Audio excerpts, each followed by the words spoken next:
जैसे जैसे चुनाव नजदीक आ रहा है उस तरह से सारी राजनीतिक पार्टियों में हलचल तेज हो गई है और इधर चूड़ा दही कार्यक्रम में पूर्व मंत्री उपेंद्र कुशवाहा सासाराम पहुंचे हैं।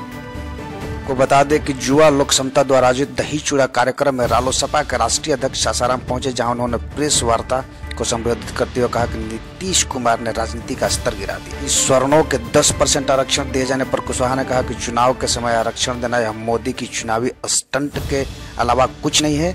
इस आरक्षण से किसी को लाभ नहीं। नीचे गिरा देंगे, मैं तो कम से कम स्वप्न में भी यह बात नहीं सोचता था, लेकिन अब नीतीश कुमार जी बोल रहे हैं। कभी उपेंद्र कुशवाहा जो तब भारत सरकार का मंत्री था, अब नीच कहकर उन्होंने अपमानित किया, संबोधित किया।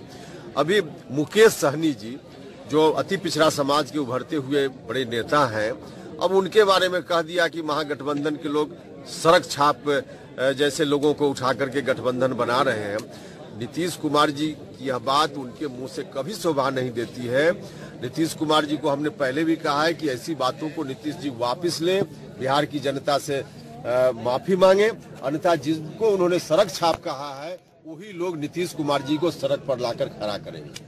सर, आरजेडी एक तरफ आरक्षण के खिलाफ है, वहीं आप सपोर्ट कर रहे हैं। एक ही पार्टी में रहकर दो स्टैंड कैसे आप अपना सकते हैं? एक ही पार्टी में हम लोग नहीं है, पार्टी महागठबंधन में शामिल है। महागठबंधन का मतलब सब पार्टी अलग अलग है, पार्टियों का अपना सबकी पॉलिसी होती है, सबका थ्योरी होता है, उसकी बात नहीं है।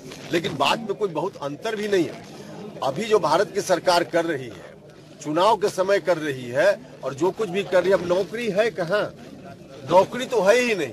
आरक्षण देकर किसको ठगने की कोशिश कर रहे हैं? पूरी की पूरी कोशिश एनडीए के लोगों की है कि जो नौजवान आज बेरोजगार हैं, जिनको रोजगार देने का उन्होंने वादा किया था, नहीं दे पा रहे हैं, तो उनको किसी तरह से झांसा में ले लेना, उनको ठगने का काम करना ताकि लोग रोजगार की बात न करें।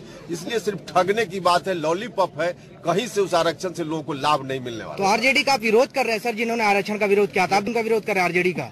आरजेडी का कैसे विरोध का मामला इसमें कहां से आ जाता है?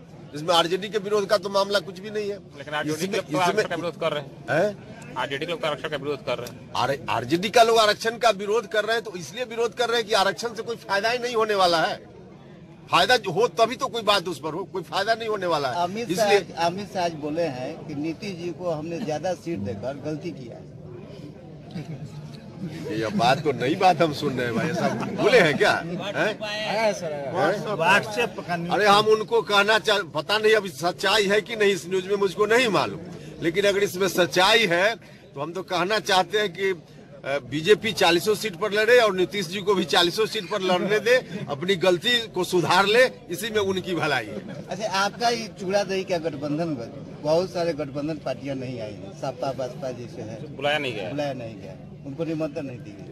देखिए आप लोग भी चीजों को अभी जो मीटिंग हुई थी हम लोगों की, अभी जो मीटिंग हुई थी पटना में, तो कौन कौन पार्टी के लोग थे? कुछ अभी है, कुछ बाद में जुटेंगे, फिर बाद में जुटेंगे, या तो प्रक्रिया चल रही है, लोग आ रहे हैं। इसमें ऐसा नहीं है कि किसी को छाटा। अगर आपकी सरकार आ जाएगी बिहार में तो क्या शिक्षा पर अभी भी अगला भी अभियान रखिएगा आप? बिल्कुल, हम तो सरकार में थे, भारत सरकार में, तो भी शिक्षा पर अभियान चलाते थे, बाहर है तो भी शिक्षा पर अभियान चला रहे हैं, और सरकार में भी हम लोग की ताकत जिस रूप में भी होगी आगे आने वाले दिनों में, तो सबसे पहला काम शिक्षा का करेंगे। सर, आप अमियावर को गोद लिया था गांव को अपने संसदीय क्षेत्र में, वहां के प्राइमरी स्कूल के बच्चे और हाई स्कूल के बच्चे अभी भी सरकारी स्कूल में जो पढ़ने वाले जमीन पर बैठ रहे हैं। आप पूर्व मंत्री थे इससे पहले, आखिर क्यों बैठ रहे हैं अभी भी बच्चे वो जमीन पर? आप बुद्धिजीवी वर्ग से आते हैं, मालूम है डेस्क बेंच लाने का काम मंत्री थे या एमपी है तो भारत सरकार का नहीं होता है, राज्य की सरकार का। यह तो राज्य की सरकार को आप लोग घेरते नहीं है, जिनको करना है उनको घेरिए ना।